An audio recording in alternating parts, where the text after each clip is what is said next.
సత్యసాయి వాహినులు మానవాళి ఉద్ధరణకై సాయి భగవానుని దివ్య హస్తాల నుండి జాలువారిన ఆధ్యాత్మిక సాహితీ సౌరభాలు.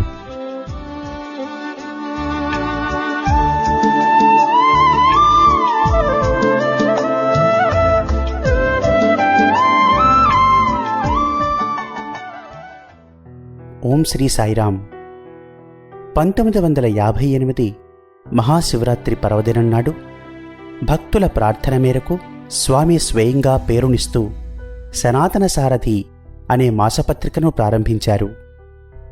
సత్యసాయి భగవానుడే స్వయంగా ప్రేమవాహిని, ధర్మవాహిని, జ్ఞానవాహిని ఇలా 15 వాహినుల పేరిట 26 ఏళ్ల పాటు ప్రతి మాసం వ్యాసాలను సనాతన సారథికి అనుగ్రహించారు.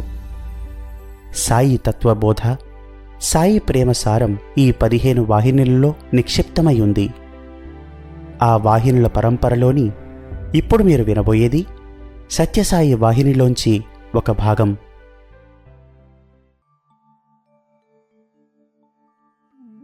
రంగు, కులము. ప్రపంచమున అనేక వస్తువులు, ఆ వస్తువులకు ఒక్కొక్క నామము కలదు. అయితే ఈ వస్తువునకు ఈ నామమెందుకు ఏర్పడినది అని ఎవ్వరునూ చెప్పలేరు, చెప్పుటకు వీలు కాదు. ఒకవేళ చెప్పుటకు ప్రయత్నింతురా అది వారి ఊహాగానమే కాని సత్యము కానేరదు. అంతా దైవ నిర్ణయమే కాని మరొకటి కాదని గుర్తించిన వారు ధన్యులు. పుట్టినప్పటి నుండి చచ్చు వరకు ఉండు మాటలు కాని, పుట్టుటకు పూర్వము కాని, లేక చచ్చిన తదుపరిగాని ఉండు మాటలకు గాని, తల్లి బిడ్డలు ఈ శబ్దములు గాని, ధర్మము అధర్మము, స్వర్గము నరకము, బ్రాహ్మణ వైశ్యులు ఇత్యాది పదములు మానవులు సృష్టించినవి కావు, ముమ్మాటికి కావు. కావు అని చెప్పుటకు వేదములే ప్రమాణములు. ఒక్క విషయము యోచింతుము. పదము మాత్రమే కలిగి అర్థము లేనివి ఈ లోకముననో లేక మరే లోకముననో ఉన్నట్టులా ఎవరైనను చూపగలరా? చూపలేరు, సాధ్యము కాదు. అందువలన ప్రతి పదమునకు అర్థమున్నదన్న విషయము, ఆ అర్థము దైవ నిర్ణయమన్న విషయము మానవులు గుర్తించినప్పుడే జీవిత రహస్యము తెలుసుకొనగలరు. కావున బ్రాహ్మణ్యోస్యముఖమాసీత్ అని అనినను, చతుర్వర్ణం మయా సృష్టం గుణకర్మ విభాగశః అనినను, అందులో గల పదముల అర్థములను సూచించు వర్ణములను, దానికి తార్కాణముగా పురుషులను ఉండియుండవలెను కదా. వీరలను గుణకర్మలను అనుసరించి నేనే సృజించుచుంటినని దైవమే తెలుపుచుండుటలేదా? వర్ణము కర్మలపై ఆధారపడి ఉన్నమనుటలో గుణములకును వర్ణములకును సంబంధమున్నట్లు స్పష్టమగుచున్నది. కనుక వర్ణము అను పదమును కొంత దీర్ఘముగా ఆలోచించి విచారించిన సులభముగా తెలియును.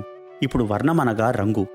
ఈ అర్థము సర్వసామాన్యముగా లోకములోని వాడుక, అందరికీ తెలిసిన విషయమే కాని దీని ఉత్పత్తి అర్థమును అందరూ ఎరుగరు.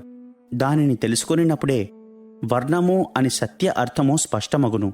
వృ అనగా వివరించుట లేక ఎన్నుకొనుట అని అర్థము.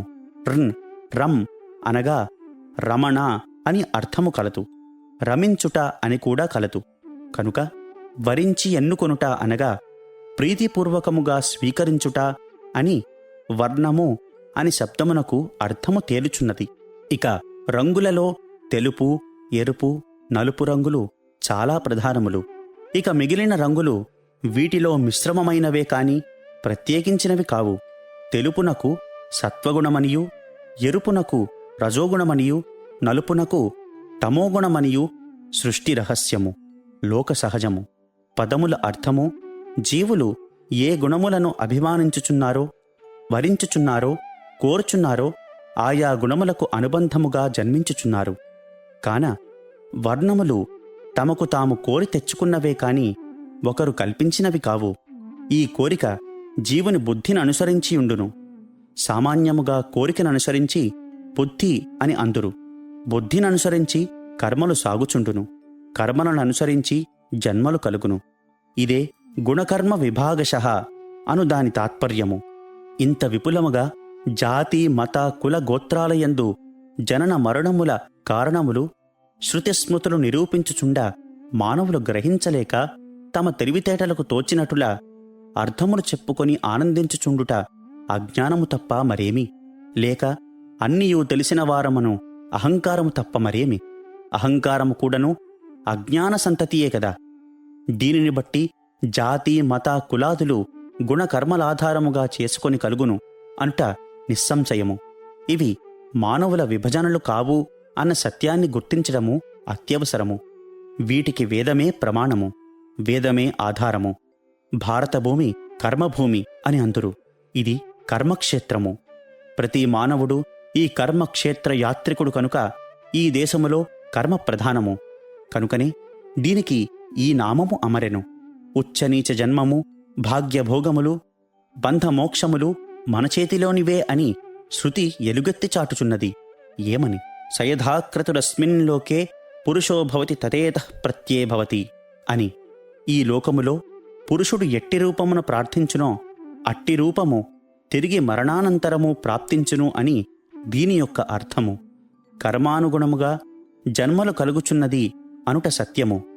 ఇప్పటి భోగ భాగ్యాతులు మన స్వభావాలు, గుణములు, బుద్ధులు, సుఖదుఖాలు పూర్వజన్మార్జితములు. అటులనే ఈ జన్మమున ఎట్టి బుద్ధులను అనుసరించి కర్మలు చేతుమో దానికి అనుగుణముగా ముందు జన్మమేర్పడును. కొందరు మంచి జాతియందు జన్మించియు చెడు కర్మలను ఆచరింతురు, హీనజాతియందు జన్మించి మంచి కర్మలు చేతురు. వీని విషయమేమి అని మనలో మనము సామాన్యముగా చర్చించుచుందుము. అనగా బ్రాహ్మణ కులమందు పుట్టి చెడు కర్మలు అనగా రజోతమో గుణకర్మలు ఆచరింతురు. తక్కువ జాతియందు జన్మించి సాత్వికమైన మంచి కర్మలు చేయుచుందురు. ఇట్టివారు జన్మ బ్రాహ్మణులు మాత్రమే కాని కర్మ బ్రాహ్మణులు కారు. జన్మహీనులే కాని కర్మహీనులు కారు. జన్మ కర్మలను రెండింటినీ ఏకీభవించిన పురుషులే సరి అయిన జాతికి తార్కాణము అని కూడా వేదము అంగీకరించుచున్నది. లోకములో శుద్ధ సాత్వికులు ఉండుట అరుదు. అట్టివారిలో రజోసాత్విక మిశ్రమములు ఉండును. అట్టివారు జన్మమున ఉన్నత స్థాయియందుండి కర్మమున రాజసిక చర్యలను అనుభవింతురు. ఇట్టివి కూడా వర్ణ మిశ్రములని వేదము దాచక చూపుచున్నది. వేదము నిష్పక్షపాతి. ఒకరిని మెచ్చుకొనుట గాని మరొకరిని తూరనాడుట కానీ ఉండదు. ఉన్న సత్యాన్ని ఉన్నట్టులు చెప్పుచున్నది. చిన్న ఉదాహరణము. కౌశికుడు క్షత్రియుడు అనగా రజోగుణ సంపన్నుడు. అయితే జన్మాంతర కర్మఫలముగా అతనిలో సాత్విక భావములు ప్రవేశించి సత్యవ్రతుడుగా సంచరించెను. స్వచ్ఛచిత్తుడుగా తన జీవితమును మార్చుకొనెను. అతడు ఉచ్చరించిన మంత్రమే గాయత్రీ మంత్రము. ఈ మంత్రమునకు కర్త కౌశికుడే. అతడే విశ్వామిత్రుడు. విశ్వమునికే మిత్రుడాయెను. ఆ మంత్రమును బ్రాహ్మణులందరూ పవిత్ర ప్రసాదముగా అందుకొని ఆచరించి ఆనందించుచున్నారు. ఇతడు జన్మ క్షత్రియుడే కాని కర్మ బ్రాహ్మణుడు. దీనిని స్మృతి అంగీకరించింది. కాని దైవవాణి అయిన వేదము సర్వమానవులకు సమాన నీతి బోధించుచున్నదే కాని పక్షపాతము ఏమాత్రమూ అందులో లేదు. జీవుని కర్మ గుణగణములను అనుసరించి జన్మ కులములు కలుగుచున్నవి. ఇక్కడ ఈ ఆధునిక యుగ పురుషులకు సామాన్యముగా సంధ్యములు కలుగవచ్చును. ఇది సహజమే. ఏమిటా సంధ్యము? సృష్టిలోనే వర్ణ విభాగములు ఉన్నవనుట సత్యమైనా ఇవి అన్ని దేశములలోనూ ఉండవలెను కదా. ఇక భారతదేశమునందే ఎందుకు ఉండాలని? సృష్టియందుగల అన్ని విషయములు అన్ని తావులలోనూ ఉన్నవా? ఉండనేరవు. ఆయా ప్రాంతమును, ఆయా వాతావరణమును, ఆయా శాస్త్రములను అనుసరించి ఆయా తావులకు అనుగుణ్యముగా ఆయా నియమములు ఏర్పడుట ప్రకృతి సహజము.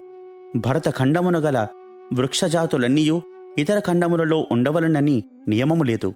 ఆకాశముననున్న నక్షత్రములు భూమిపై నుండవలనని కోరుట సాధ్యము కాదు. నీటిలో జీవించే చేపలు కొండలలో నివసించాలని నిబంధన లేదు. ఏది, ఎక్కడ, ఎందుకు, ఎప్పుడు జరుగువలనో దాని నియామకుడు అయిన సర్వేశ్వరునకు తెలియును. అందరూ దానిని నిర్మించ సాధ్యము కాదు. జననాదులు దేశకాల కర్మ పరిస్థితులలో సంబంధించి ఉండును కాని అవి మన అనుకూల ప్రతికూలములలో చేరియుండవు. ప్రత్యక్షమునే ఆధారము చేసుకుని జీవించు బుద్ధికి ఈ వర్ణములేమిటని సంశయము కలుగును. ఇది సహజము. దీనినే అహంకారమని అందురు. వస్తుతత్వము వేరు, అహంకారము వేరు. వస్తుతత్వము తెలియక చిత్తమొచ్చినట్లు చేయబోనిన చెప్పదొడిగిన ఇది అజ్ఞాన లక్షణమనవచ్చును.